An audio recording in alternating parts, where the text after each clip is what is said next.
O verão chegou, é uma época de pegar uma praia, tomar um banho de rio, de piscina, aproveitar os dias de sol, não é mesmo?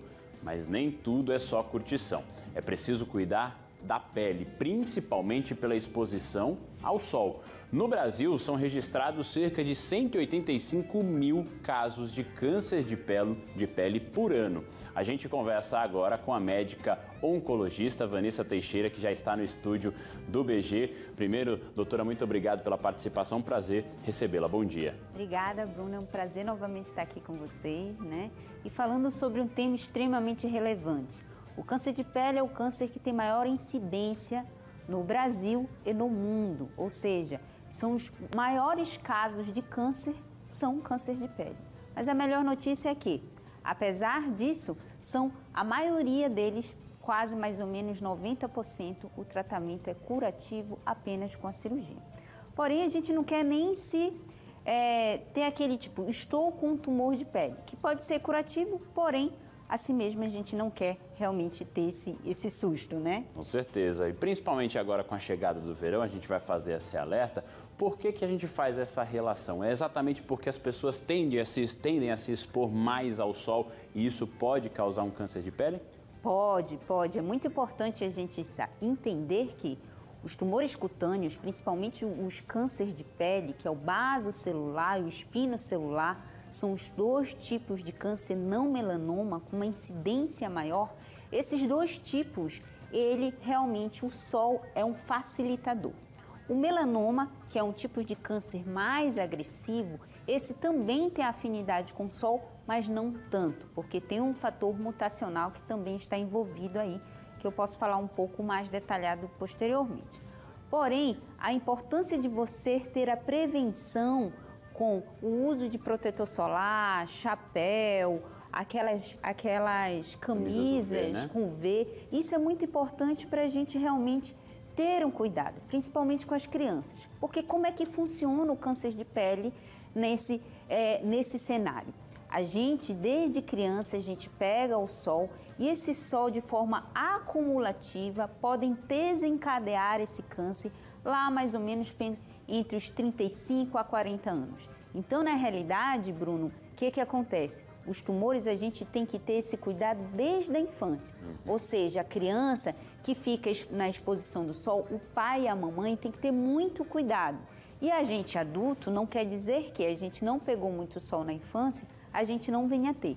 Realmente a gente tem que ter muito cuidado com o uso de protetor solar diariamente. Até mesmo porque a gente mora numa cidade que tem sol o ano inteiro. Com certeza, com certeza. E um calor danado. E o fluxo das pessoas nas praias, em qualquer região aqui, para se refrescar, ele é constante, né, doutora? Agora intensifica com certeza no verão. O que eu achei interessante é que ele vai desencadeando aos poucos. Então, por isso que esse cuidado precisa ser contínuo. A gente não deve parar. Ele é acumulativo, né? Aquele sol que a gente pega na infância, ele vai se acumulando. Tem pessoas que um fenótipo que são muito mais comuns, que são as pessoas brancas, são as pessoas dos olhos claros, as com sarda e a ruiva.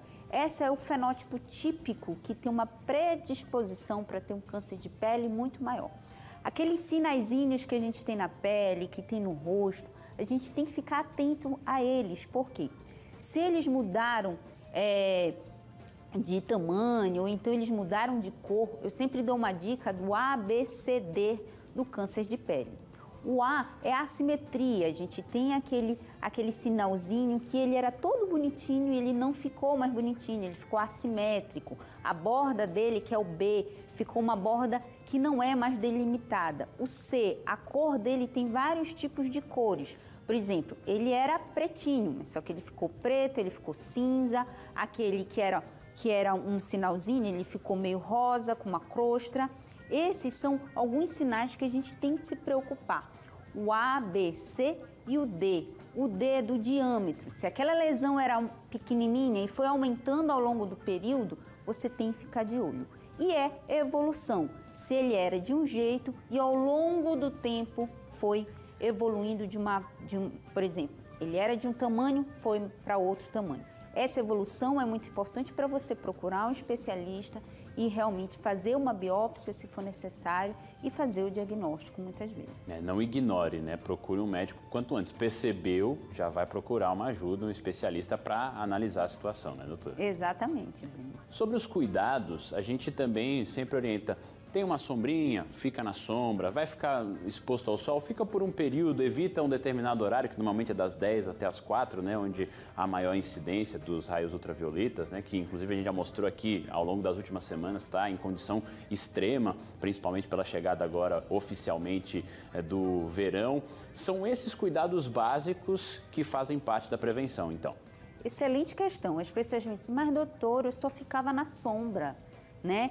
E eu só ficava naquele sol de mais ou menos 6 horas da tarde, de 6 horas da manhã, perdão, até 10 horas. Legal, muito legal. Porém, mesmo nesse período e mesmo você ficando na sombra, você precisa passar o protetor solar. Se a gente parar para pensar, Bruno, é muito fácil, é só passar o protetor solar e você, consequentemente, você já previne um tumor, que teoricamente a prevenção é apenas o uso de protetor solar. Você ficar na sombra e não ter a proteção do protetor solar, isso não quer dizer nada, porque a incidência solar é a mesma, tanto na sombra como no sol. Obviamente, no sol e no período das 10 horas até as 4 horas é o pior período, porque a incidência solar ela é muito maior. Os raios ultravioletas nesse horário eles são mais penetrantes. Então, falam que aquele sol bom realmente é o sol das 6 horas da manhã até realmente entre 9 e 10 horas. Eu sempre falo que aqui amanhece muito cedo, Bruno. Então, a gente realmente tem que ter um cuidado, porque a gente pensa que 6 horas da manhã parece 8 horas em outros lugares, né? Esse sol tem que passar protetor solar também, né? E também uma pergunta muito comum no meu consultório. Doutora, a gente usa vitamina D e o pessoal fala que tem que tomar vitamina D e tem que pegar sol. Ótimo, exatamente isso. Mas esse sol também tem que ser com protetor solar. Independente, protetor solar. Dicas muito valiosas, principalmente pela época que a gente está chegando. Doutora, eu quero agradecer mais uma vez a sua participação com a gente, desejar boas festas também. Obrigada. E até a próxima oportunidade. Bom dia. Obrigada, bom dia.